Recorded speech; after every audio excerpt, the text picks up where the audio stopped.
Om Swastiastu. Perkenalkan, nama saya Made Rizky Andana dengan NIM 2117041177.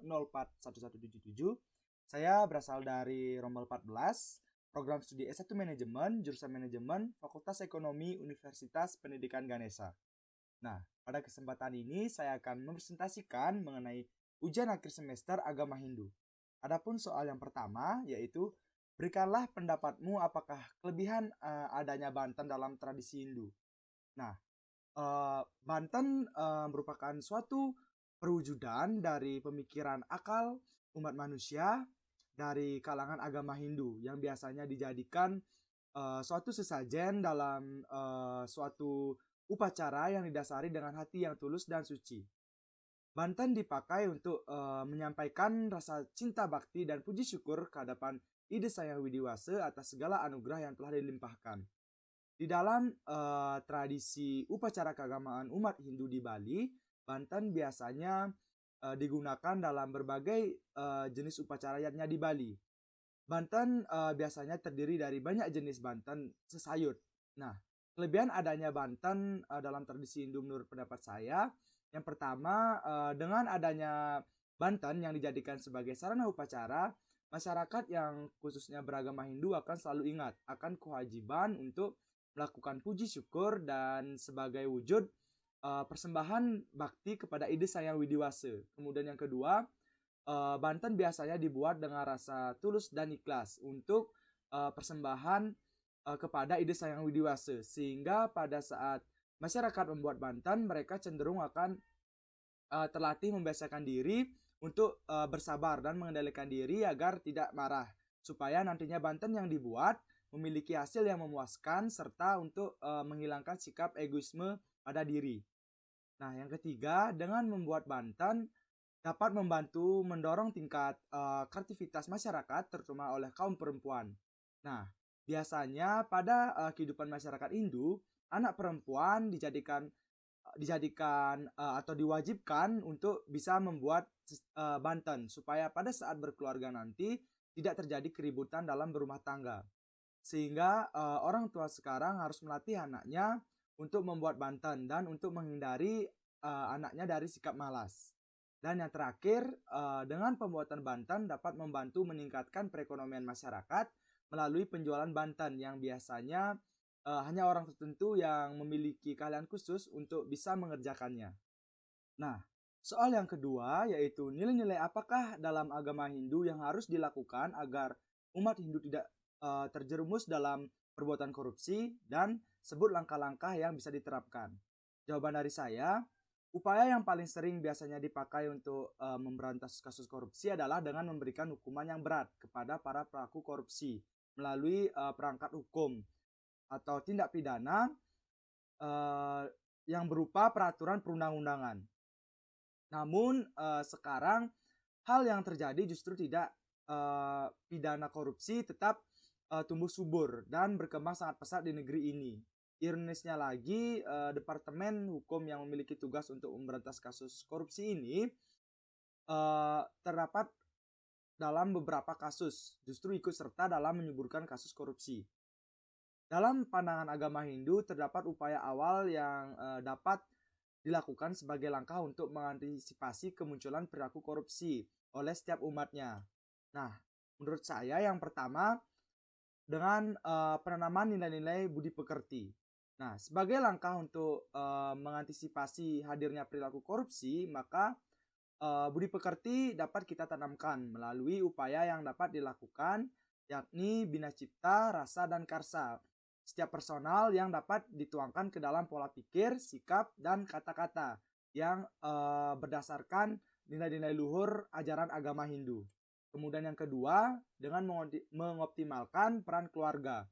Nah, keluarga adalah tempat pertama dan utama dalam tripusat pendidikan yang memiliki peran awal dalam membentuk karakter generasi penerus. Oleh karenanya, upaya awal yang dapat dilakukan dalam memberantas kasus korupsi di negeri ini menurut pandangan Hindu dapat diawali dari ruang keluarga terlebih dahulu melalui jalan membangun generasi yang berintegritas. Dan yang terakhir, membudayakan etos kerja. Nah, etos kerja di sini dari pandangan agama Hindu dalam konteks mengantisipasi munculnya perilaku tindakan korupsi, menurut analisa saya mengarah pada beberapa sikap kerja yang wajib dipedomani dan dijalankan. Di antaranya, yang pertama bekerja sebagai swadharma, kemudian yang kedua bekerja tanpa keterikatan, yang ketiga bekerja mengutamakan kepentingan umum, dan yang terakhir bekerja dengan keras sampai tuntas. Nah, soal yang ketiga adalah nilai-nilai apakah dalam agama Hindu yang dilanggar dalam bisnis prostitusi online yang lagi marak, dan berikan solusinya. Nah, menurut jawaban saya, agama Hindu memandang bisnis prostitusi sebagai suatu perilaku yang sangat dilarang, karena dalam agama Hindu tubuh perempuan itu ibaratkan susu kehidupan bagi generasi berikutnya. Mereka yang memperjualbelikan susu kehidupan dalam pandangan Hindu hukumnya adalah kutukan seumur hidup. Nah, dalam Manama Dharma Sastra Sarasmuscaya dan Parasara Dharma Sastra, hubungan seks senantiasa dianggap sebagai hal yang suci yang hanya diperkenankan setelah melalui proses pawiwahan atau perkawinan, yang menurut Manama Dharma Sastra ada 8 cara. Nah, dosa yang tidak terampuni adalah perbuatan selingkuh. Orang yang menjerumus dalam perselingkuhan serta pelacuran dan sampai akhir hayatnya tidak ada perbaikan moral.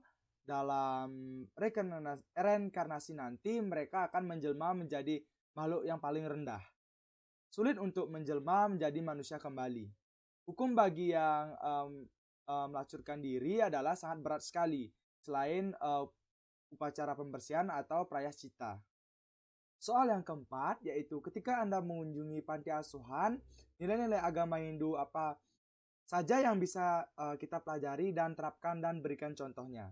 Nah, jawaban dari saya yang bisa saya pelajari dan terapkan dalam mengunjungi panti asuhan yang sesuai dengan agama Hindu adalah yang pertama, setelah saya mengunjungi panti asuhan ini, saya merasa lebih sayang kepada kedua orang tua saya. Hal ini dikarenakan pada saat mengunjungi panti asuhan, saya melihat masih banyak anak-anak yang tidak memiliki orang tua yang lengkap dan bahkan tidak memiliki orang tua sama sekali. Hal ini membuat saya lebih paham bahwa orang tua memiliki peranan yang sangat berharga dalam setiap langkah kehidupan pribadi saya. Kemudian yang kedua, setelah saya mengunjungi panti asuhan ini, saya lebih mengerti tentang bagaimana mereka menjalani sebuah kehidupan tanpa adanya kasih sayang dan perhatian dari orang tua. Mengingat kembali bagi anak-anak panti asuhan yang yatim piatu sejak masih kecil, sangat jelas mereka tidak pernah bisa mengetahui bagaimana rasa rindu kepada orang tuanya. Dari sinilah saya sadar akan betapa berharganya waktu bersama keluarga yang juga merupakan suatu momen emas yang tidak pantas saya lewatkan begitu saja. Nah, hal ini karena di panti asuhan yang pernah saya kunjungi, saya melihat anak-anak panti asuhan yang masih lugu dan polos, yang mungkin di hatinya pasti tersimpan keinginan untuk berkumpul bersama keluarga mereka. Mereka yang tidak pernah sama sekali berkumpul dengan keluarga pasti akan sangat rindu dan rindu dalam kaitan bisa berkumpul dan bercanda ria dengan keluarga mereka. Tapi apa daya, semua hal itu tidak bisa untuk mereka rasakan. Saya sebagai seorang yang masih sangat dikatakan beruntung memiliki waktu untuk berkumpul dengan semua keluarga, saya selalu memanfaatkan waktu luang dengan sebaik-baiknya karena tidak selamanya saya akan selalu bisa untuk berbagi canda tawa dengan keluarga. Kemudian yang ketiga, pada saat mengunjungi panti asuhan, saya dapat belajar dari anak-anak tersebut bahwa berbagi itu indah. Nah, setelah saya pulang dari kunjungan panti asuhan ini, saya merasa bisa menjadi seseorang yang mudah untuk berbagi kepada sesama. Anak-anak panti asuhan ini juga mengajarkan saya supaya tidak egois dan mementingkan diri sendiri. Ada di saat waktu saya untuk bisa berbagi dan ada juga di waktu saya untuk bisa mengalah. untuk menciptakan suasana yang harmoni. Saya menjadi lebih sadar bahwa eh, seseorang yang selalu berkecukupan tidak akan selalu membuat hidupnya lebih bisa bahagia. Justru saya lebih setuju dengan berbagi kepada sesama dan kepada mereka yang jauh lebih membutuhkan akan membuat saya lebih bangga dan selalu bisa bersyukur. Dan yang terakhir, saya merasa lebih menghargai apa yang saya miliki saat ini, seperti orang tua yang menyayangi saya dengan tulus, keluarga yang harmonis, teman-teman yang baik, sampai harta benda yang saya miliki, saya rasa cukup untuk hidup saya. Nah, ya pada intinya saya belajar selalu bersyukur kepada Tuhan dari apa yang telah Beliau limpahkan kepada saya. Dengan bersyukur, saya merasakan bahwa kebahagiaan bisa tumbuh dari dalam diri. Hal ini sangat berdampak dalam kegiatan sehari-hari saya. Seperti saya merasa lebih bisa untuk berpikir positif, menghargai waktu, dan juga berterima kasih kepada diri sendiri karena telah mampu melewati rintangan dan beban hidup hingga sampai saat ini. Soal nomor 5. Manusia hanya dapat memperoleh ketentraman batin bila ia mempunyai kepercayaan yang teguh kepada Tuhan dan rasa pasrah sepenuhnya. Hanya orang-orang semacam itulah mendapatkan penghargaan yang tinggi di dunia. Apakah ada hubungan kepasrahan dengan sifat korupsi pada manusia? Jelaskan jawabanmu dan berikan contoh.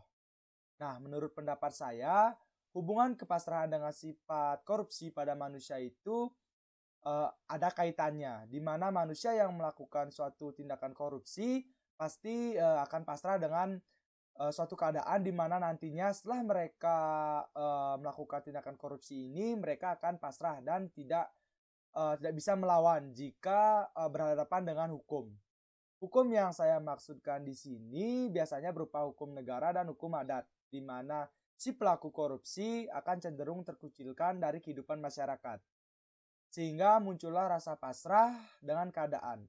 Contohnya seperti seseorang melakukan tindak korupsi sebab dia mendasarkan hati nuraninya yang akan membawanya pada suatu pasrahan, dan mereka mampu membawa diri mereka pada penderitaan sendiri.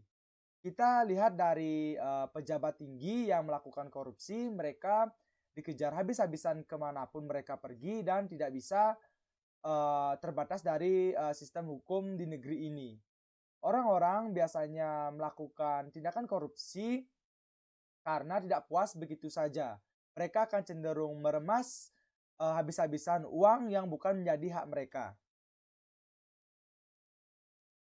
Nah, soal berikutnya yaitu soal nomor 6.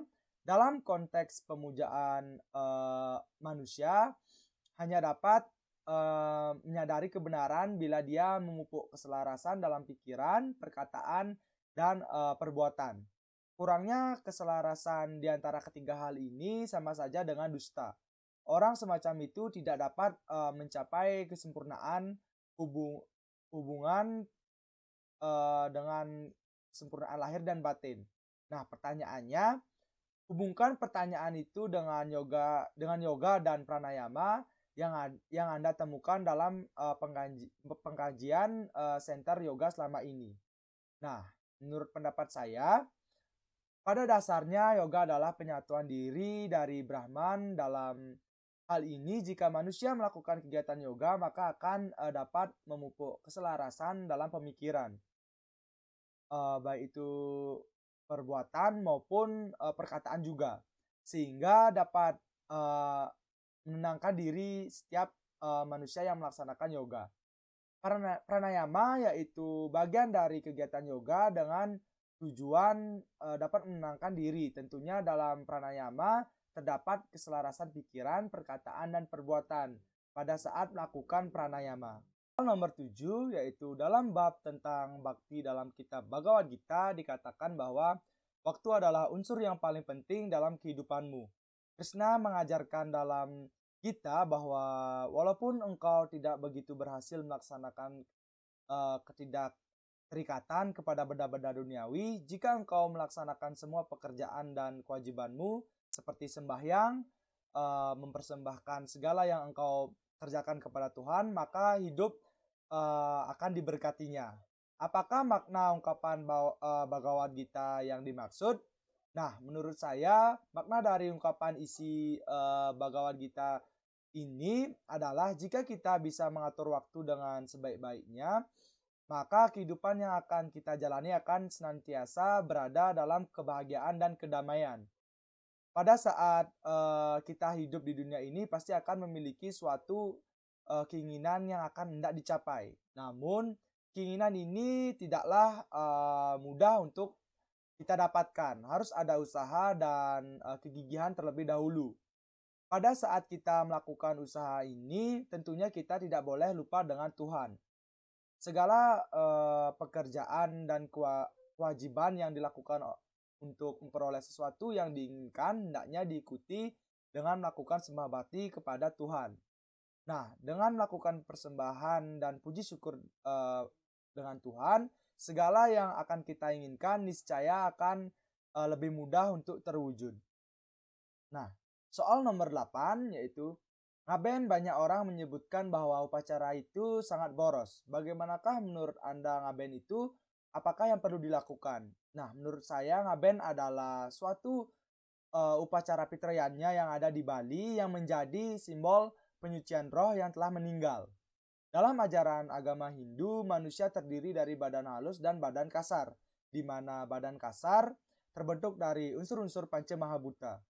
Nah, kelima unsur dari Panca Mahabhuta membentuk oleh fisik dan digerakkan oleh roh. Sehingga jika seseorang meninggal, yang mati hanya jasadnya saja, sedangkan tidak dengan rohnya. Oleh karena itu sangat perlu dilakukan upacara ngaben untuk memisahkan roh dengan jasadnya. Dan jika upacara ngaben dikatakan bersifat boros, menurut saya hal ini tidak benar adanya karena upacara ngaben mempunyai rentetan upacara yang sangat sakral dan masih kental. Meskipun dikatakan sebagai upacara yang boros, hal ini juga tergantung dari pandangan orang-orang sekitar dengan bagaimana mereka bisa menerima tradisi ini dengan tulus ikhlas. Kita sebagai salah satu agama tertua di Bali mungkin akan sangat bangga memiliki tradisi yang masih kental ini, yang pada saat ini masih terus berjalan hingga sekarang dilestarikan. Hal ini memang benar untuk menyeimbangkan persepsi atau pandangan setiap individu dari masyarakat itu tidak akan bisa pernah berhasil. Namun dengan adanya sebuah pembuktian bahwa upacara ngaben ini dilakukan karena dengan tujuan yang memang benar adanya. Untuk penyelesaian perbedaan persepsi masyarakat terkait ngaben dikatakan boros ini adalah dengan pada saat melaksanakan upacara ngaben harus dilakukan dengan tulus dan sesuai dengan kemampuan diri sendiri. Bukan berarti banyaknya alat dan bahan yang digunakan pada saat pelaksanaan dari awal sampai akhir upacara ngaben dikatakan boros. Namun hal ini bisa diselesaikan dengan melalui tindakan upacara ngaben yang terdiri dari niste atau upacara kecil, kemudian madya atau upacara sedang, dan utama dengan upacara yang besar atau mewah. Sehingga adanya tingkatan ini bisa sebagai jalan keluar masyarakat yang melaksanakan upacara ngaben sesuai dengan kemampuan dan tidak melahirkan persepsi yang membuat kesalahpahaman terjadi. Nah, kemudian soal nomor 9, banyak orang Hindu lebih bersemangat melakukan upacara yannya besar, seperti ngentek linggih dengan biaya besar. Sedangkan untuk menyumbang beasiswa untuk anak miskin kerap ogah-ogahan. Bagaimana pendapatmu menghadapi realitas ini? Nah, menurut pendapat saya di zaman sekarang seseorang yang melaksanakan yannya yang besar namun tidak peduli pada orang yang membutuhkan atau anak miskin, maka yannya yang besar seperti ngentek linggih seperti rasanya kurang memiliki makna dan terlihat seperti formalitas saja.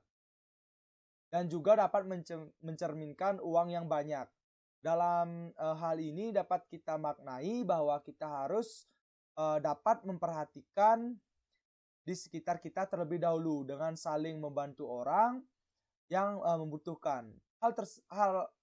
Ini termasuk yang dapat menghubungkan kita dengan Yang Widi dan lingkungan sekitar.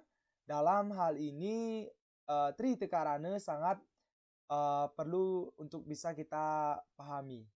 Soal yang terakhir yaitu yang ke-10, Yatra Yogeswara Krasno Yatra Parto Danur Darah Tatra Sirir Vijayo Butir Druva Nitir Matir Mama.